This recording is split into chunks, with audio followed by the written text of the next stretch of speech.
अस्सलाम वालेकुम।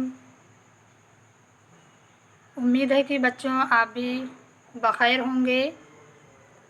बच्चों, आज के ऑनलाइन क्लास में हम 10th क्लास उर्दू नस्र सबक चारपाई, जिसके मुसन्निफ़ रशीद अहमद सिद्दीकी हैं। पहले हम आपको रशीद अहमद सिद्दीकी से तारुफ़ कराएंगे कि उनका नाम क्या है और वो कहाँ पैदा हुए, कहाँ उनकी वफ़ात हुई। देखिए बच्चों, रशीद अहमद सिद्दीकी का नाम रशीद अहमद सिद्दीकी है। इनकी पैदाइश इनकी देखिए,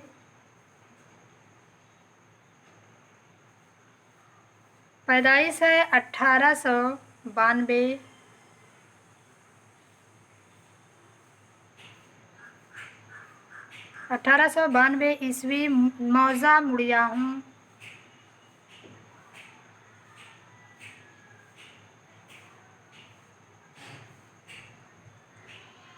मुड़ियाहूँ ज़िला जौनपुर।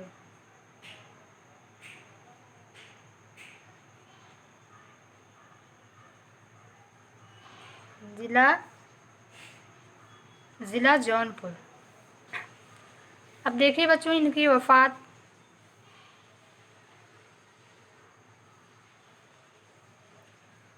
इनकी 1977 ईस्वी में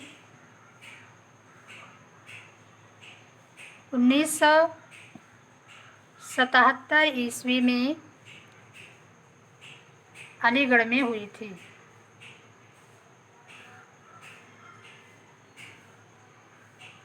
अलीगढ़ में हुई थी।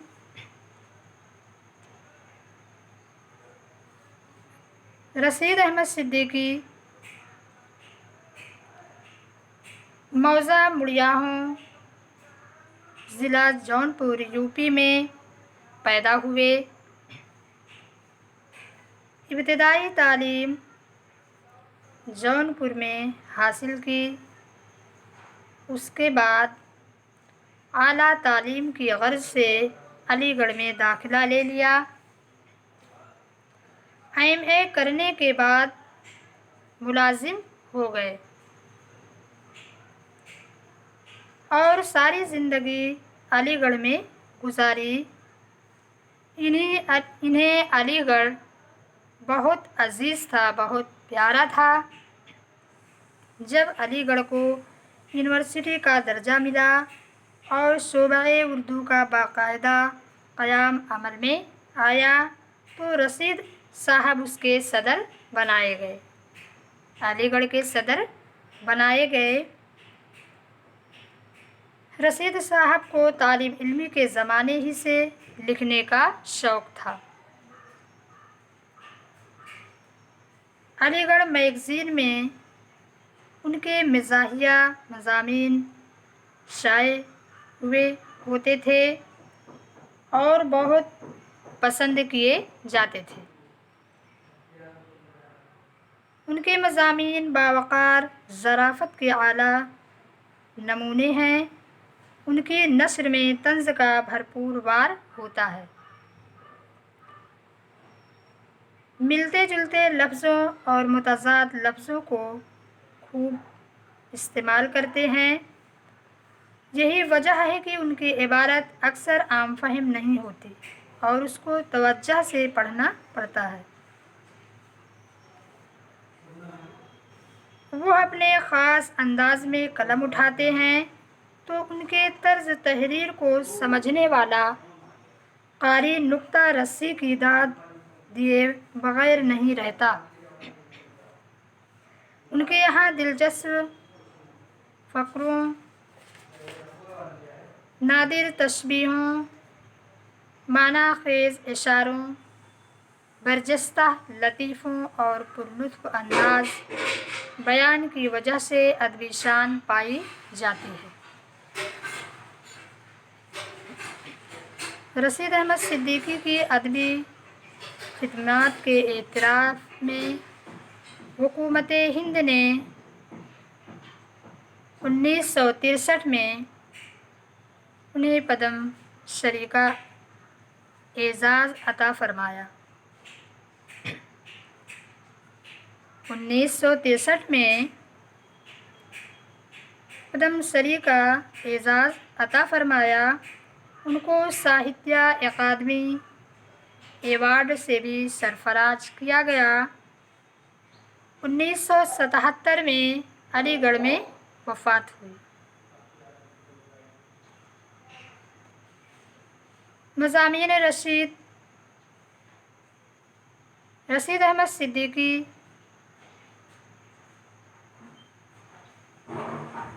سر سید کے رفقا میں بھی شامل ہیں۔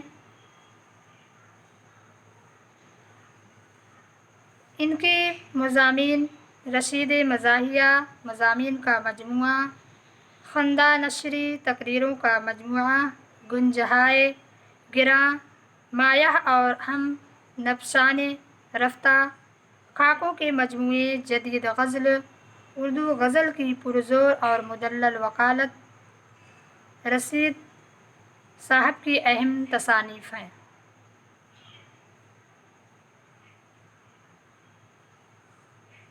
اب دیکھیے بچوں، ہم نے آپ کو رشید احمد صدیقی سے تعارف کرایا۔ اب ہم ان کا مضمون چارپائی، جو کہ ادبی ظرافت کا دلچسپ نمونہ ہے، اس کا خلاصہ آپ کو بتائیں گے۔ اس سے پہلے ہم آپ کو اس کی کچھ میننگ آپ کو بتا دے رہے ہیں، جسے آپ خلاصے کو بآسانی سمجھ سکیں۔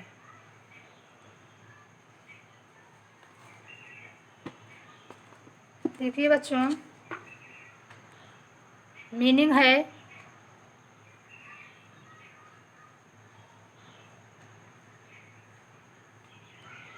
بول، اسامی،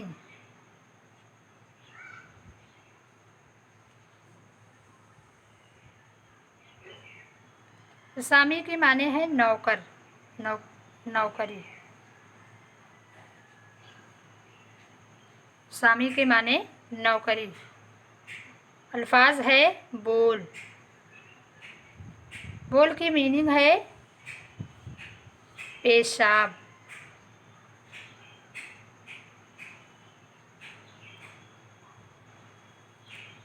آگے دیکھیے الفاظ، آشجو،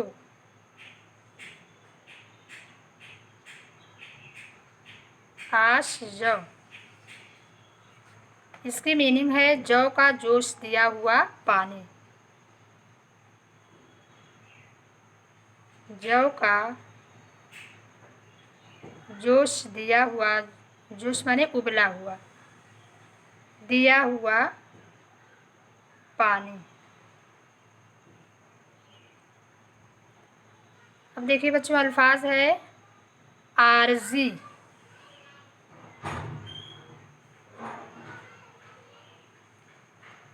عارضی، عارضی کی میننگ ہے زمین، کھیت۔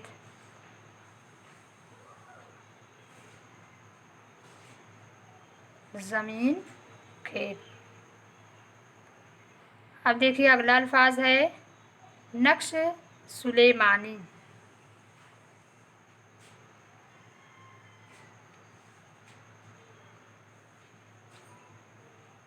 نقش سلیمانی کی میننگ ہے ایک طرح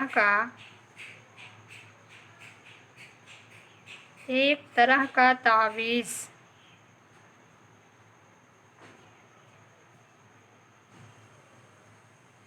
देखिए बच्चों, अगला अल्फाज है फ़िक्र सुखन करना।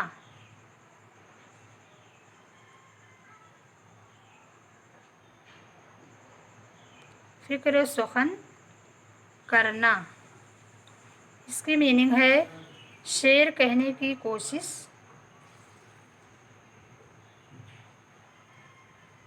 शेर कहने की कोशिश करना। कोशिश करना। अगला अल्फाज देखिए, सम्मन, इसकी मीनिंग है अदालत में हाजिर होने का बुलावा।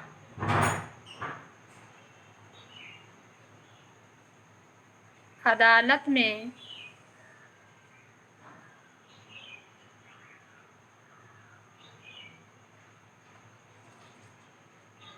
हाजिर होने का बुलावा।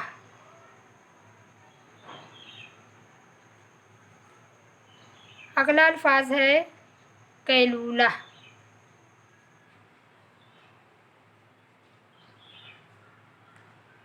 इसकी मीनिंग है दोपहर के खाने के बाद आराम।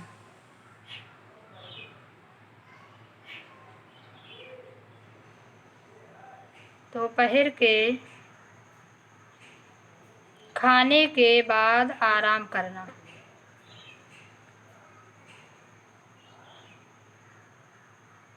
आराम करना। अब देखिए बच्चों, इस चारपाई सबक की मीनिंग हो गई। अब हम आपको चारपाई सबक का खुलासा बताएंगे।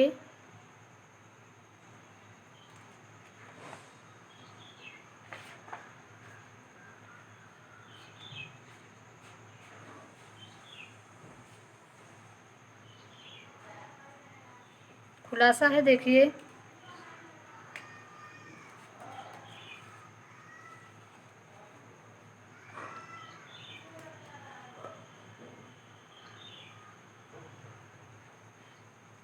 चारपाई मज़मून रशीद अहमद सिद्दीकी ने अपने एक मखसूस अंदाज में इस मज़मून को तंज़िया तौर पर लिखा है। हमारी हिंदुस्तानी तहज़ीब में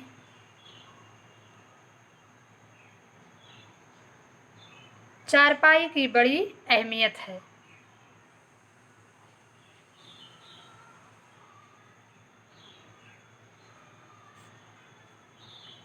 हमारी हिंदुस्तानी तहज़ीब में चारपाई की बड़ी अहमियत है। हिंदुस्तानी चारपाई से मुख्तलिफ़ किस्म के काम लेते हैं। हिंदुस्तानी चारपाई से मुख्तलिफ़ किस्म के काम लेते हैं, यानी अलग अलग तरह के हम इनसे काम लेते हैं। उनकी पैदाइश भी उस पर होती है, चारपाई पर।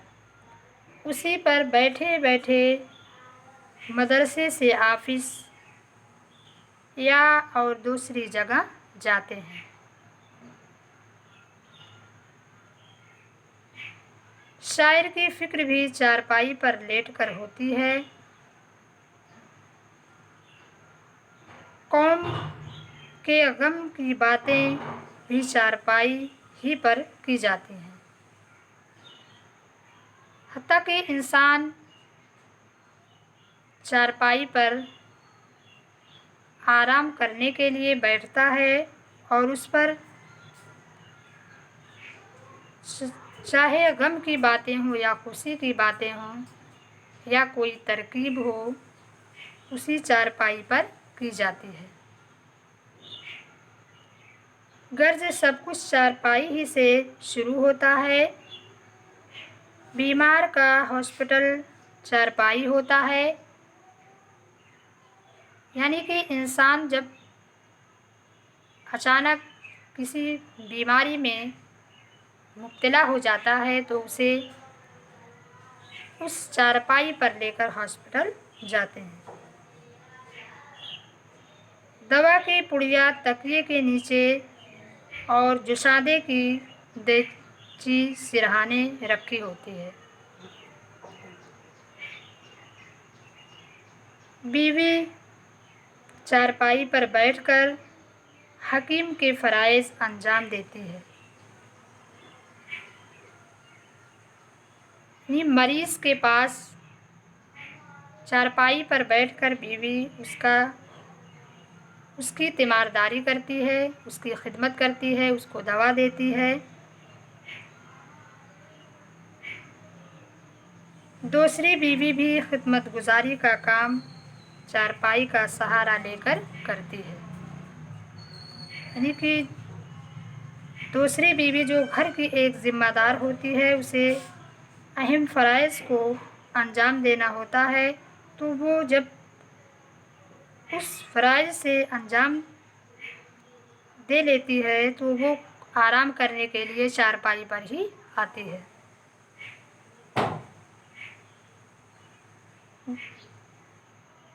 پیشاب پاخانے کا برتن بھی چارپائی کے قریب رہتا ہے۔ میلے کپڑے چارپائی کے نیچے جمع کیے جاتے ہیں، وہیں پر بچوں کے کھلونے پڑے رہتے ہیں۔ جو کا پانی، جھاڑو، روئی اور کاغذ کے ٹکڑے چارپائی کے نیچے رہتے ہیں۔ گندگی کی وجہ سے مچھر مکھی اور بھنکے وغیرہ بھی چارپائی کے نیچے رہتے ہیں۔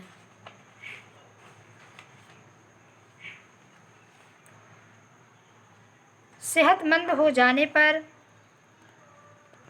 اسی چارپائی کی آڑ میں غسل صحت دے دیا جاتا ہے، جب ہم بیماری سے نجات پا لیتے ہیں تو اسی چارپائی کا پردہ بنا کر ہم غسل کرتے ہیں۔ مر جانے پر اسی چارپائی پر قبرستان لے جاتے ہیں اور مردہ کو مرنے کے بعد اسی چارپائی پر قبرستان تک لے جاتے ہیں۔ ہمارے گھروں میں چارپائی کو اونچا مقام حاصل ہے۔ اسے ڈرائنگ یا ڈائننگ روم، سونے کا کمرہ،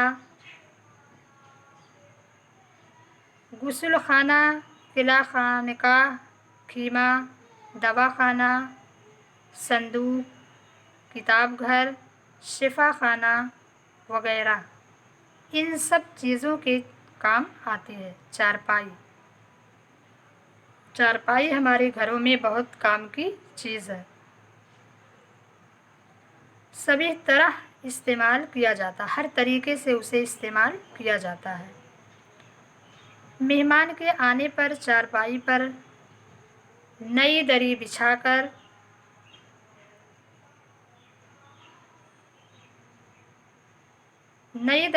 کر اس کی عزت کی جاتی ہے، اس کا استقبال کیا جاتا ہے۔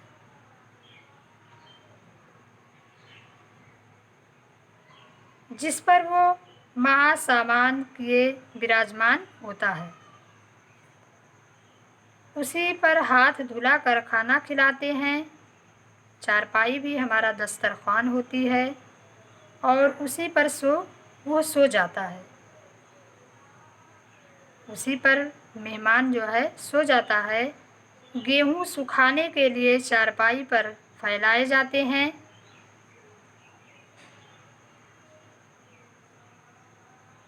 خوشی کے موقع پر آلو بھی چارپائی پر چھیلے جاتے ہیں۔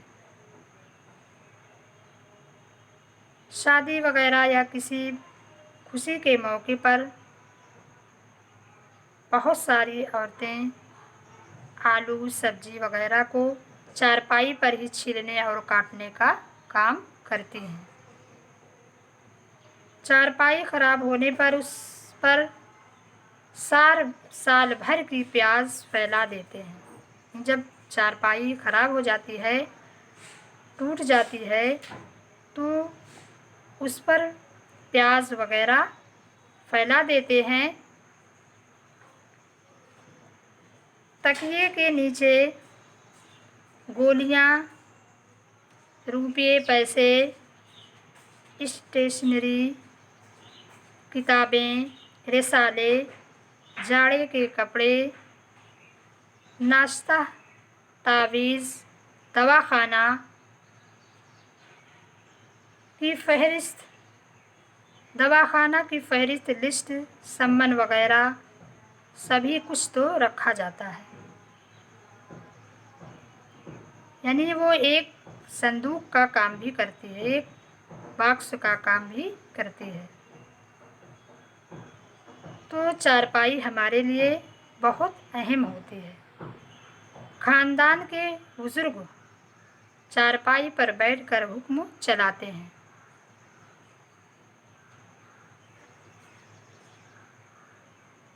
और जब लोग ज़ईफ़ी के आलम में होते हैं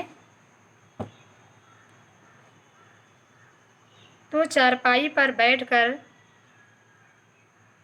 अपने घर वालों को हुक्म देते हैं, चारपाई से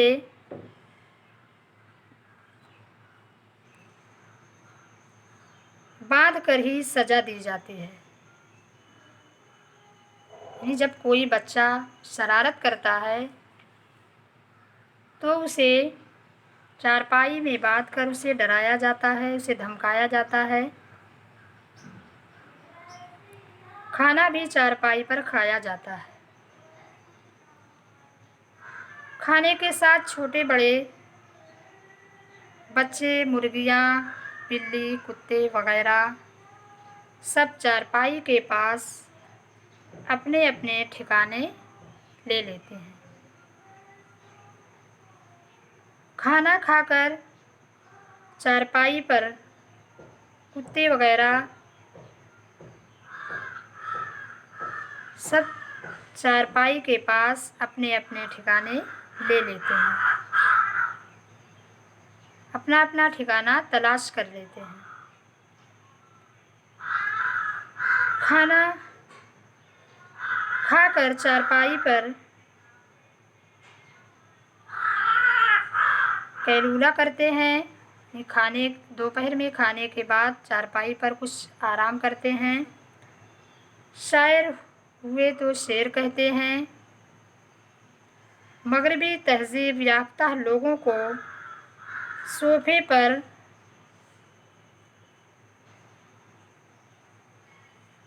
आराम नहीं मिलता होगा जो एक गरीब और पुरानी तहज़ीब के दिलदार को चारपाई पर मिलता है। तो चारपाई कदीम ज़माने में चारपाई की बहुत ही अहमियत थी, क्योंकि गरीब लोगों के लिए चारपाई सोने का कमरा, गुस्ल खाना, किला, खानका, खीमा, दवाखाना, संदूक, किताब घर, शिफा खाना वगैरह सब हुआ करते थे। और वो उसके लिए चारपाई एक संदूक का काम करती थी। इसलिए चारपाई इंसानी ज़िंदगी के लिए बहुत अहम है, क्योंकि चारपाई मुख्तलिफ़ किस्म से अलग अलग तरीके से हम उसको इस्तेमाल करते हैं, उसे हम अपने कामों में लाते हैं।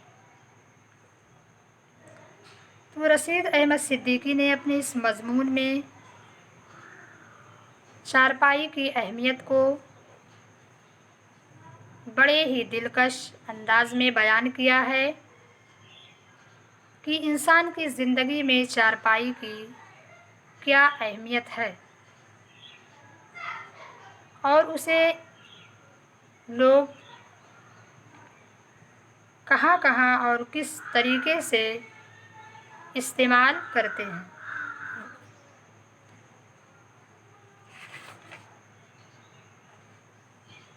رشید احمد صدیقی نے چارپائی پر سوکھنے کے لیے اناج پھیلائے جاتے ہیں، جس پر تمام دن چڑیا حملے کرتی، دانے چگتی اور گالیاں سنتی رہتی ہے۔ ملازمت میں پینشن کے قریب ہوتے ہیں تو جو کچھ رخصت جمع ہوتی رہتی ہے اس کو لے کر ملازمت سے سبکدوش ہو جاتے ہیں۔ اسی طرح چارپائی پینشن کے قریب جب پہنچتی ہے تو اس کو کسی کال کوٹری میں داخل کر دیتے ہیں اور اس پر سال بھر کا پیاز کا ذخیرہ جمع کر دیتے ہیں۔ چارپائی ایک اچھے بکس کا بھی کام دیتی ہے۔ تکیے کے نیچے ہر قسم کی گولیاں، جن کے استعمال سے آپ کے سوا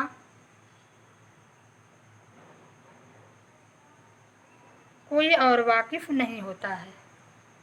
تو اس طرح سے چارپائی ہمارے لیے بہت اہم ہے، اور رشید احمد صدیقی نے چارپائی کی اہمیت کو بڑے ہی اچھے انداز میں بیان کیا ہے۔ دیکھیے بچوں، اب آج کا لیکچر ختم ہوا۔ اگلے لیکچر میں ہم آپ سے دوسرے موضوع پر تبصرہ کریں گے۔ خدا حافظ۔